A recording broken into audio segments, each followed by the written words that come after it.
special hello to our dear friend Alain in France. We all miss you, Alain.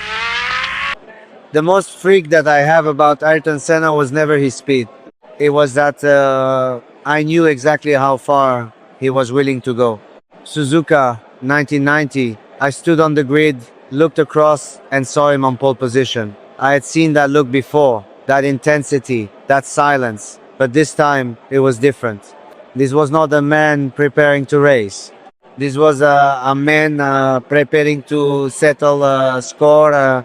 I knew what was coming, not because I could predict the future, but because I had spent years racing alongside someone who could not accept not losing a championship, not losing a single position. Ayrton did not process defeat the way other drivers did. He did not slow down and rethink. He sped up, he escalated every time. And standing on that grid, I understood with absolute certainty that turn one was not going to be a corner. It was going to be a statement. Everyone thinks I was afraid of Ayrton Senna. The truth is, I understood him too well. And that was far more terrifying than any speed he ever carried into a corner. When Ayrton arrived at McLaren in 1988, everything changed. Not just inside the team, the entire paddock shifted. The media had found what they had always been looking for. A driver who did not just win races but made people believe that racing was something sacred. Ayrton had that quality. When he drove in the rain, it did not look like car control. It looked like something spiritual. When he put that McLaren on pole at Monaco, 1.5 seconds faster than me, in the same car, the world stopped asking questions. They had their answer. This was a genius beyond explanation. And I will be honest, he was extraordinary. I had never seen anyone extract speed from places where speed should not exist. His qualifying laps were not just fast, they were violent, beautiful and violent at the same time. But here is what nobody talks about. While the world was falling in love with Ayrton, I was becoming invisible. They called me the professor. They meant it as a compliment, but it never felt like one. It meant boring, it meant predictable, it meant the guy who wins because he calculates, not because he inspires. And maybe they were right about one thing. People want to be thrilled. Nobody wants to hear about tire management or fuel conservation or how to finish a race with the least amount of risk. Nobody wants the careful man, they want the man on fire. Ayrton was always on fire, and that is exactly what worried me. Because Ayrton did not want to beat me. He wanted to make me disappear. What I saw in Ayrton was not just ambition. Every driver on the grid had ambition. What Ayrton had was something else entirely. He did not just want to win. He needed to prove that it was beyond comparison, that no one could touch him. And when someone did, when someone overtook him, defended against him, or outsmarted him with strategy, Ayrton did not accept it and move on. He reacted, he pushed harder, he escalated. Every single time I raced differently. I thought about 60 laps, not one. I thought about tire wear, about fuel, about where I needed to finish to protect my points in the championship. For me, a race was a problem to be solved across 2 hours. For Ayrton, every corner was the last 10. But the thing that truly separated us was not technique, it was belief. Ayrton believed he was protected. He spoke about God on the circuit, about being touched by something divine during qualifying. And he did not say these things as poetry. He meant them completely. When a driver believes with absolute conviction that he cannot be taken, he will push past limits that other drivers respect. Not because he is braver, but because in his mind the danger does not apply to him. I am not saying he was wrong to believe what he believed. I am saying that belief changed the way he drove, and it changed what he was willing to risk. He once said, if you no longer go for a gap, that exists, you are no longer a racing driver. And when I heard that, I understood something clearly. Ayrton did not see racing as calculation. He saw it as a moral war. And in a moral war, there is no compromise. There is no backing down. With Ayrton, every battle had to end with someone being conquered. I try to warn them. I want people to understand that I did not stay silent.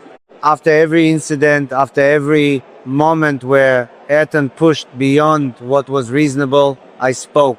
I told the team. I told Ron Dennis directly. I said, this is not normal rivalry. This is a driver who will not accept any boundary. And Ron, to his credit, listened, but he never chose a side. He managed, he balanced, and in Formula One, when a team principal refuses to draw a line, the driver who pushes harder always wins. Not on track, but inside the team.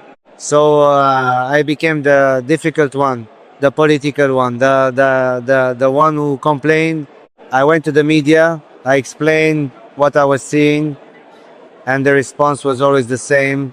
Prost is jealous. Prost cannot handle being challenged. Prost is a politician, not a racer.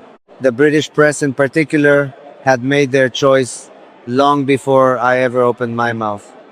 Ayrton was the hero. I was the obstacle. And maybe I understand why. Ayrton gave them everything they wanted: passion, drama, risk. I gave them efficiency, and efficiency does not sell newspapers.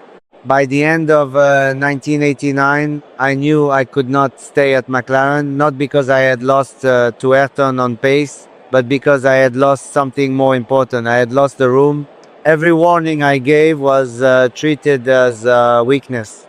Every concern was reframed as fear. I was not pushed out by one decision. I was pushed out by 1,000 small moments where nobody wanted to hear what I had to say. Everyone always thinks speed is the most dangerous thing in Formula One, but it is not. Emotion is. The emotion Ayrton carried on track, and the emotion the whole world felt for him. I did not lose to Ayrton on the circuit. I lost to the story everyone wanted to believe. By the time we arrived at Suzuka in 1989, I already knew how the season would end. Not the details, but the shape of it. Because I had watched Ayrton all year. Every race, the intensity grew. Every wheel-to-wheel battle became more personal. Every time I gained an advantage through strategy or patience, Ayrton responded not with adjustment but with aggression. He was not adapting. He was accumulating. And at Suzuka, it arrived lap 46, the chicane. He came from behind with a move that left no room for two cars. I did not swerve. I did not panic.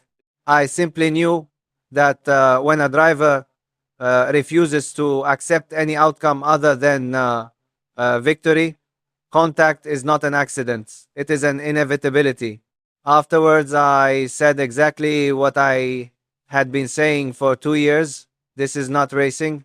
This is a man who cannot accept being second. And the world responded exactly as it had before. Prost is exaggerating. Prost is playing politics. Even when the FIA stepped in, even when the results were disputed, public opinion never shifted. Because the story was already written. Ayrton was the warrior. I was the bureaucrat. Everyone thought 1989 was the peak. I knew it was only the preparation. Suzuka, 1990. I was at Ferrari now. Different car, different team, but the same eyes staring at me from across the grid. I looked at Ayrton before the start and I saw it.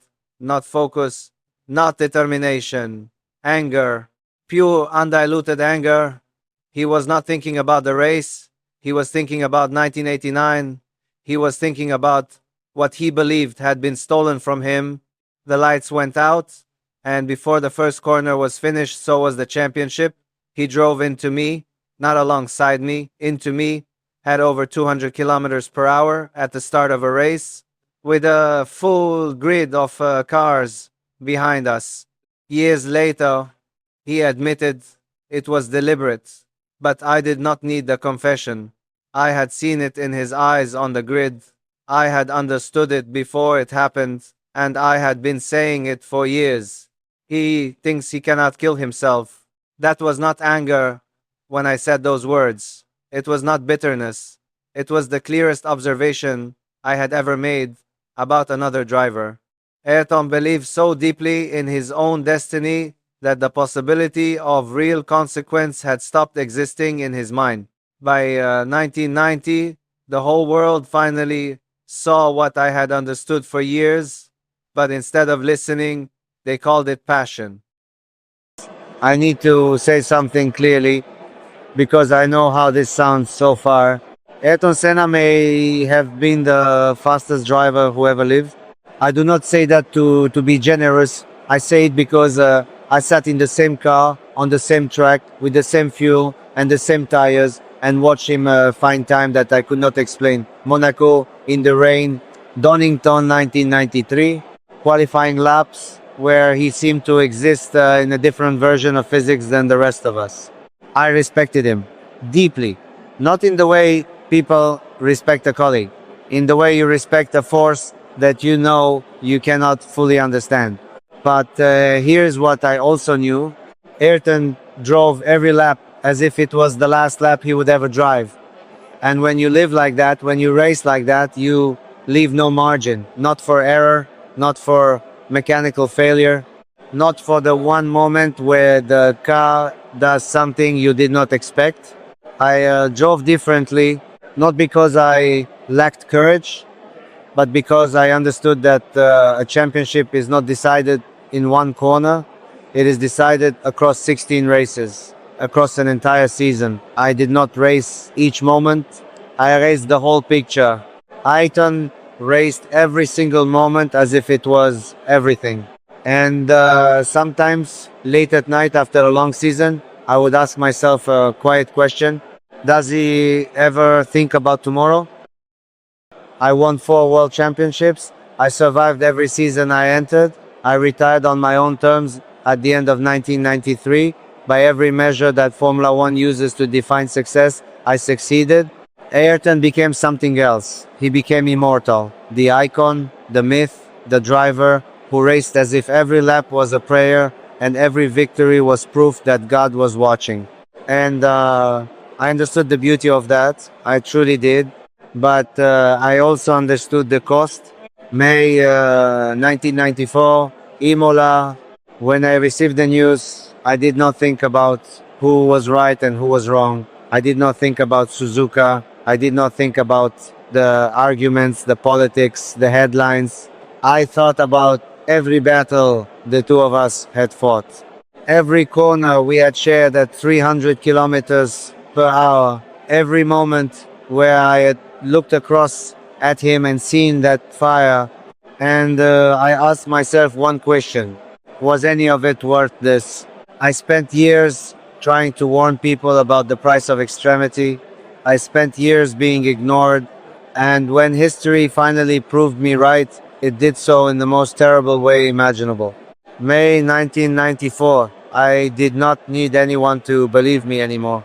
I only wished I had been wrong. The whole world saw the speed of Ayrton Senna.